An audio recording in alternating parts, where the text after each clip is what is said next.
Hello and welcome to the newsroom. I am Folashade Ogurinde.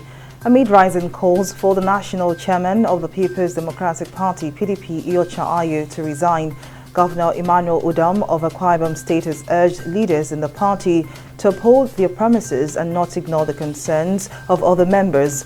Udom, who is also the chairman of Atiku Abubakar's presidential campaign organization, said Governor Nyesom Wike of Rivers State and others within the party have the right to express their views. The Akwa Ibom State governor made the call while reacting to the withdrawal of Wike's camp from the Presidential Campaign Council of the PDP over calls for the resignation of the PDP national chairman and the zoning of the position to the south. Former Secretary to the Government of the Federation, Babacha Lawal, has said the introduction of Muslim ticket by the All Progressives Congress is a wicked plan to further create division within the North.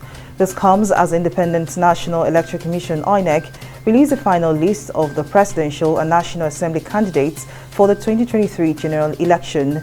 Lawal, who spoke during a televised interview on Wednesday, said Northern Christian politicians remain opposed to the same-faith ticket by the APC. He added that he and about 40 Christian leaders in the North are working to see that the ticket fails. A governor of Imo State, Hope Uzodinma, has accused politicians in the state of blackmailing security agencies and playing politics with the present security situation in the Osu local government area of the state. Briefing journalists at the government house in Owerri on the present security situation, Uzodinma explained that in separate attacks by bandits in Osu or Idemili area within the last 1 month, the Nigerian army has lost a major, adding that a military captain is currently in a critical state, receiving attention at the hospital, urging politicians to join the government and security agencies in the fight against criminality and banditry in order to restore lasting peace in Imo State. The governor said his administration will stop at nothing to bring criminality and banditry to an end in the state. Taiwan says it will scrap quarantine for arrivals by mid-October as the East Asian economy moves to dismantle some of the last pandemic-related border restrictions still in place globally. Taiwan authorities added that the government would raise the weekly limit for international visitors to 60,000 and scrap PCR COVID-19 tests for inbound passengers. Under the ease rules, visitors who test positive for COVID-19 will still have to be quarantined at a hotel or at home. In business, the Chief Judge of the Federal High Court, Justice John Tusoho, has set aside a consent judgment entered in favor of Panic Alert Security Systems Limited against the trustees of the Nigeria Governors Forum for payment of some individuals and organizations for the roles they played in the Paris Club refund received by the federal government. Panic Alert is one of the 6 beneficiaries of the government's payment of the judgment debt of $418 million to contractors that facilitated the Paris Club loans refund to 36 states.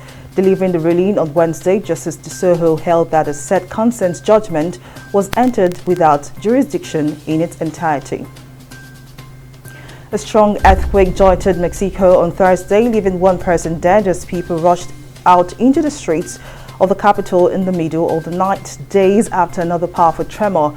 The earthquake struck shortly after 1 a.m., just 3 days after a 7.6 magnitude earthquake shook western and central Mexico, killing 2 persons.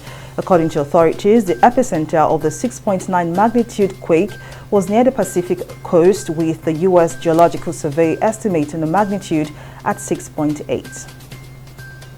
The arrival of goalkeeper Francis Uzoho and defense Ebube Duru at the Super Eagles camp at the Marriott Constantine has completed the squad invited for the friendly game with Algeria.